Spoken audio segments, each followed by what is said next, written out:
ಇದೇನಣ್ಣ ಈ ಕಡೆ ಏನಿಲ್ಲ, ಇಲ್ಲೇ ಬಂದಕ್ಕ ಬಾರೋ. ಬಂದಿರೋದೇನೋ ಸರಿ, ಇದೇನು ಟವಲ್ ಒಳಗೆ?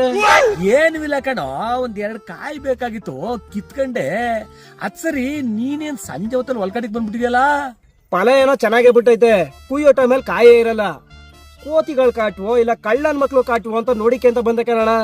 ಜನಗಳು ಸರಿ ಇಲ್ಲ ಕಣೋ. ಏನೋ ಮನೆಗೆ ಒಂದ್ ಕಾಯಿ ಕಿತ್ಕೊಂಡು ಅಲ್ಲಿ ಅವ್ರ ಬಳಗಕ್ಕೆಲ್ಲ ಕಿತ್ಕೊಯ್ತಾರೆ ಕಳ್ಳನ್ ಮಕ್ಳು. ಏನ್ ಇವ್ ರಪ್ದಿರೋ ಗುಲ್ಸಿ ಬೆಳೆಸ್ಬಿಟ್ಟಿರೋ ನಂಗೆ ಕುಯ್ಕೊಂಡೋಯ್ತಾರೆ ಅಣ್ಣ. ಅಂತ ನನ್ ಮಕ್ಳೇನಾದ್ರು ಸಿಕ್ಬಿಟ್ರೆ ಎಕಡ ತೆಗೆದು ಕಿವಿಗೆ ಕಟ್ಬಿಡ್ತೀನಿ. ಕಣೋ, ಅಂತ ತರ್ಲೆ ಬಡ್ಡೆಕ್ಳಿಗೆ ಸರಿಯಾಗಿ ಮಾಡೋ. ಬರ್ತೀನಿ ಕಣೋ. ಏನ್ ನ್ಯಾಯವಾದ ನನ್ ಮಕ್ಳು ಅಪ್ಪನ್ ಕೊಡ್ತಾರಂಗೆ ಮಾತಾಡ್ತಾರೆ ಕಳ್ಳ ನನ್ ಮಕ್ಳು.